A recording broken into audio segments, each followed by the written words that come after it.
तो भाई लोग क्या हालचाल। एपिसोड की शुरुआत होती है जब एंजिन और बाकी सब क्लीनर्स नो मैंस लैंड से लौट रहे होते हैं। एंजिन हंसते हुए कहता है, हमेशा मैं ही गाड़ी चलाऊंगा, वरना कोई और चलाएगा तो सब सो जाएंगे। रोडो हल्के से मुस्कुराता है, पर तभी वो नोटिस करता है कि रियो के पैर पे गहरे निशान हैं। यानी रेमलिंस स्पेल उसकी हर चोट को नहीं भरता, बस बड़े घावों से बचाता है। और वो सारे घाव टेम्सी नहीं दिए थे। एंजिन गंभीर होकर बोलता है, नो मैंस लैंड में आने का यही रिस्क है, हमें किसी डॉक्टर को दिखाना होगा। और तभी उसे दूर एक शहर दिखता है।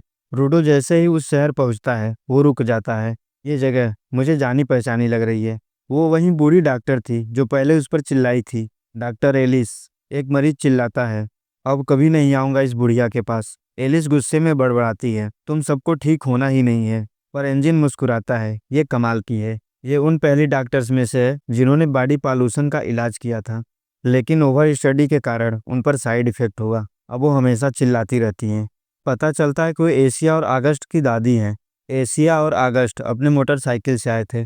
हम चलते हैं, बादल आने वाला है। रूडो हैरान, बादल? एंजिन समझाता है, ऊपर वाले स्पेयर को हम बादल कहते हैं। जहाँ भी जाता है कचरा बरसाता है। यानी ऊपर की दुनिया नीचे वालों के लिए मौत है, और जिसने भी बदला लेने की कोशिश की वो बॉर्डर पर ही मर गया। रूडो सोच में पड़ जाता है, तो फिर मैं और वो एंजल कैसे बच गए? वो याद करने की कोशिश करता है। तभी सेमियो का कॉल आता है, एंजिन जल्दी आओ, हेडक्वार्टर्स पर अटैक हो गया है। एंजिन तुरंत गाड़ी घुमाता है और पीछे के रास्ते एंटर करता है। ये हमलावर खुद को कहते हैं अटैकर्स, बिना किसी पावर के पर घातक हथियारों के साथ। एक आदमी आरपीजी निकालता है और बिल्डिंग पर दाग देता है, पर बिल्डिंग को खरोच तक नहीं आती। जो लोग अंदर घुसने की कोशिश करते हैं वो भी फेल। सेमियो शांत आवाज में कहती है, हेडक्वार्टर में आने के लिए सटन की परमिशन चाहिए, यानी उसकी पावर की वजह से कोई अंदर जा ही नहीं सकता। अब सेमियो खुद बाहर आती है। एक और रॉकेट उड़ता है उसकी तरफ, वो हवा में ही पकड़ लेती है और धीरे धीरे उसे वापस फेंक देती है।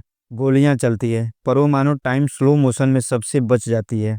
फिर वो सबकी तगड़ी धुलाई करती है। इंजन भी पहुंच जाता है और कहता है, ये तो मामूली गुंडे थे, लगता है कुछ बड़ा आने वाला है।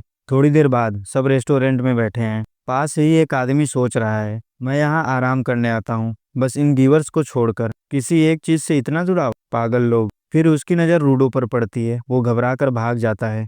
रूडो कहता है, अभी हेडक्वार्टर पर अटैक हुआ और तुम लोग यहाँ बैठकर डिनर खा रहे हो? जिन हंसता है, अरे ब्रेक लेना भी जरूरी है। रियो बोलती है, हर मिशन के बाद हम साथ में डिनर करते हैं, ताकत चाहिए ना आगे के लिए। रूडो पूछता है, हर बार सेमियो ही बचाती है क्या? इंजन, हाँ, उससे बचना मुश्किल है, पर वो रिसेप्शन पर इसलिए है क्योंकि उसके ग्लासेस में आई साइट पावर है, और जरूरी नहीं कि हर गिवर मॉन्स्टर से लड़े।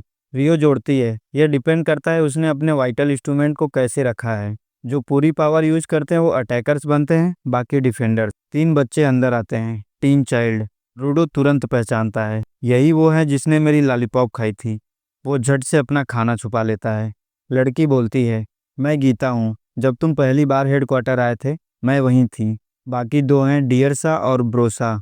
गीता पूछती है, ऊपर की दुनिया कैसी है? ब्रो सख्ती से कहता है, ऐसी बातें बाहर मत करो, आसपास के लोग सुन लेंगे। एंजिन कहता है, अटैकर्स को भी ये बात किसी बार में पता चली थी, कोई अनजान आदमी उन्हें ये बात फ्री में बता गया था। रूडो सोच में, शायद ये सब रेडर्स का काम हो। गीता फिर पूछती है, तुम्हारा फेवरेट काइजू कौन है? सीन कटता है, रूडो अब थोड़ा दूर बैठा है। तभी पास वाला आदमी बोलता है, क्या हुआ बच्चे, किसी रेडर ने पीछा किया क्या? सुना है उनका नया बॉस बहुत खतरनाक है। फिर वो जूते निकालता है और रूडो की आंखें चौथियां जाती है। ये तो एमो के जूते हैं। वो आदमी हंसता है, हाँ, मैं ही रेडर्स का लीडर हूँ। उसी वक्त टीवी पर तूफान की खबर आती है। बॉस मुस्कुराता है, वेदर रिपोर्ट हमेशा देखनी चाहिए, चाहे तूफान कोई भी हो। रूडो अब गुस्से में, एमो के साथ क्या किया तुमने? सारे क्लीनर्स खड़े हो जाते हैं, हमला करने को तैयार। पर वो लड़की एक पोर्टल खोल देती है और उस पोर्टल में बॉस और रूडो दोनों खिंच जाते हैं। इंजन झट से रूडो का पैर पकड़ता है। बाकी सारे क्लीनर्स भी अंदर चले जाते हैं। अब बस ग्रिस, फोलो और टॉमी बाहर रह जाते हैं। दूसरी तरफ सब एक अंधेरी गुफा में गिरते हैं। सामने वही बॉस खड़ा है, उसके साथ पूरा रेडर्स गैंग। रूडो गुस्से में चिल्लाता है, एमो कहाँ है? उसके साथ क्या किया तुमने? और इसी सस्पेंस पर खत्म होता है ये धमाकेदार एपिसोड। तो अगर चैनल पर नए हो तो वीडियो को लाइक और चैनल को सब्सक्राइब करो यार। बाकी मिलते हैं अगले वीडियो में, तब तक के लिए धन्यवाद।